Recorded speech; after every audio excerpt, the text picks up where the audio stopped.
26,000 years ago, both the landscape and the inhabitants of western South Dakota were much different than they are today.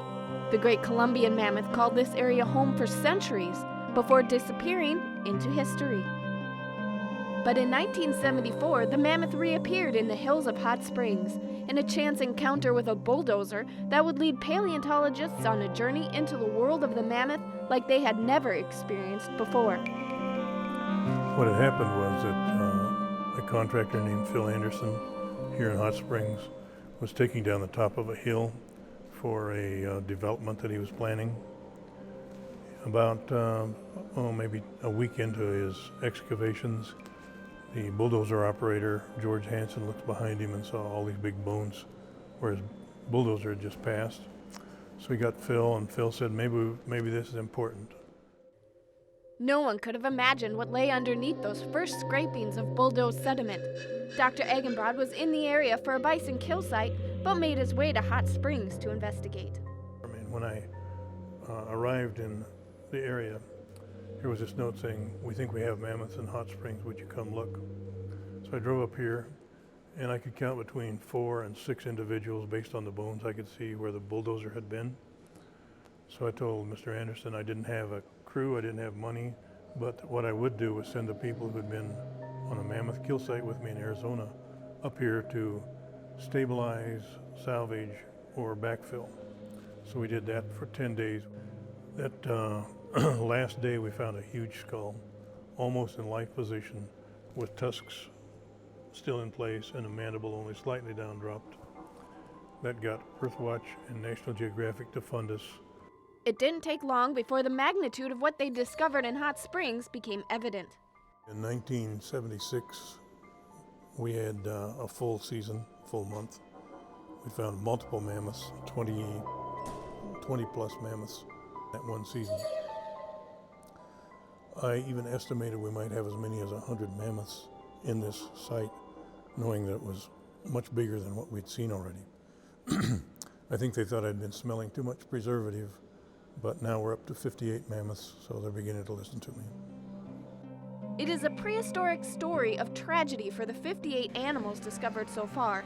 Dr. Egenbrod deduced an ancient sinkhole is responsible for the large number of mammoths.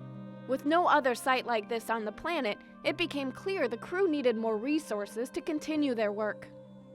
In fact, in '79, I said we won't be back until we get a building because this is foolish. We've proven that there's a lot of mammoths here. After some intensive fundraising efforts, the huge ancient graveyard got exactly what it needed. The Mammoth Site is a completely enclosed paleontological dig site that encases 18,000 square feet of a 26,000-year-old sinkhole. What we've got in here is, collectively in this whole site, we've got 58 mammoths. Most of the bones are isolate, they're disarticulated. After the body decomposes, the bones get deposited in different places, but you'll see a couple or 3 specimens that are either semi or completely articulated.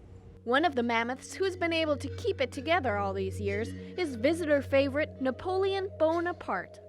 In keeping with the French Revolutionary theme, this headless but otherwise intact mammoth was named Marie Antoinette.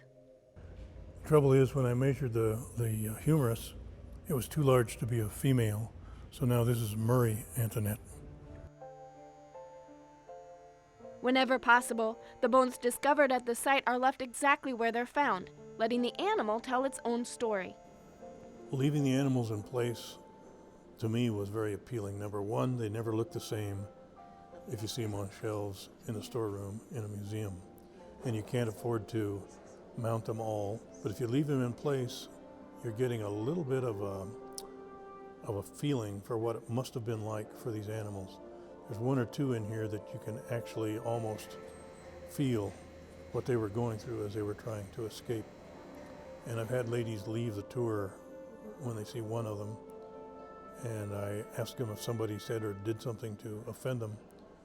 They say no, they saw this animal and thought about it being trapped in this, trying to get out. The fear and panic that must have set in, all the trumpeting and thrashing around. She said, it gets me in here and that makes me weep. I said if we did that for one person, it was worth leaving it in place, and it's happened multiple times.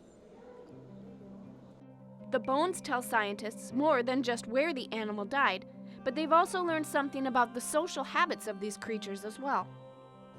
This site's quite unique in that at this point, the entire population are young male mammoths, with the exception of maybe 2 or 3 that are what we call complete adults. What I mean by young male mammoths, between the age of 12 and 29, 87% of our mammoths are in that age bracket. What this is a behavioral pattern as well as a biological pattern, in that young males, when they have to leave the family unit, there's no supervision and no training, and they get into rather foolish places, a little bit like our own species. We think they're very close to the modern elephants in the way that they operate, behave, etc.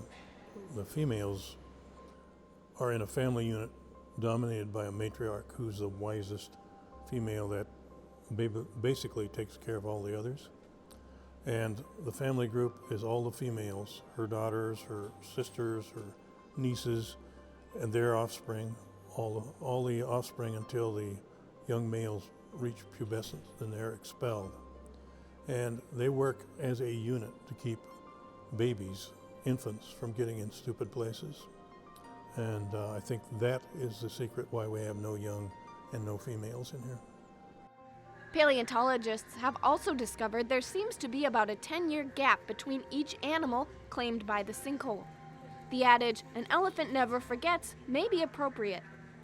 Once you get an animal trapped, there's going to be a lot of commotion. It's going to be trying to get out until it either dies of exhaustion, or in the case of the sinkhole, starvation or drowning. There's 3 possible death scenarios.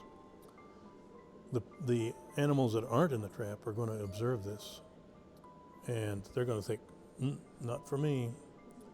That information may have been transmitted, even by forcing an animal away from the sinkhole that was trying to get in, by someone that had witnessed an entrapment.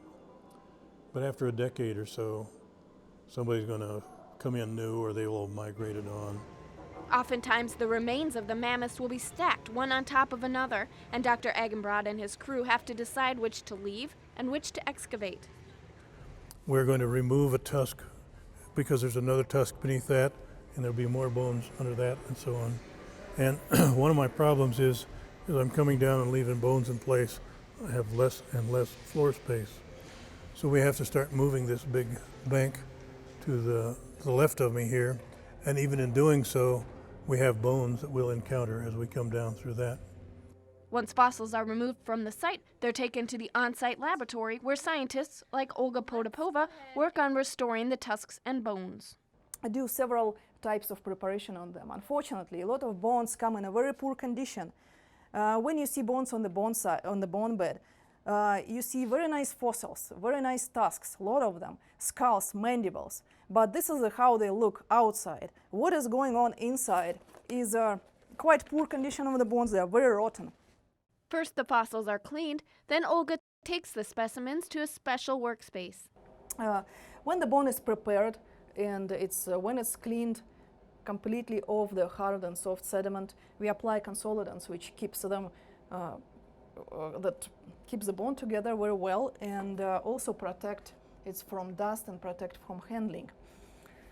We apply consolidant with these spray bottles, let them soak all the consolidant I'm applying here.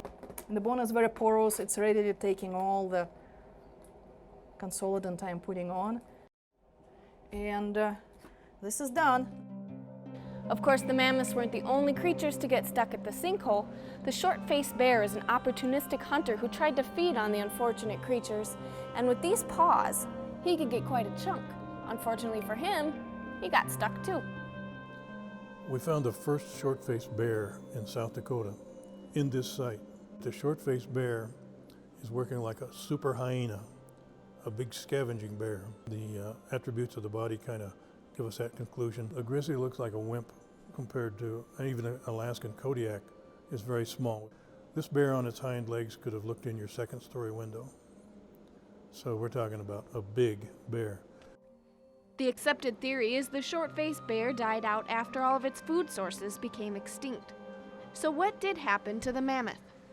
The classic extinction model has been climate change.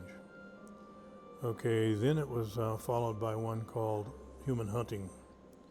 And then it was followed by hyperdisease. Most recently, they think there was a cosmic impact that sprayed ejecta out and killed all the mammoths. For myself, I discount most of them. I have to say that humans had a factor in it because I've worked on 3 kill sites where humans killed, butchered, and consumed mammoths. I'm not saying that they wiped out the entire species, but they had a hand in it. And yes, we know climate changed, but it changed for the better here in the area of South Dakota.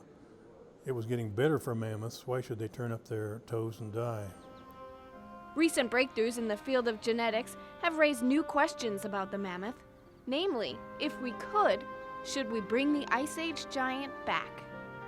If we eradicated grizzlies and wolves from an area and now are reintroducing them, I don't see any moral dilemma with doing that for grizzlies and wolves as to reintroducing mammoths.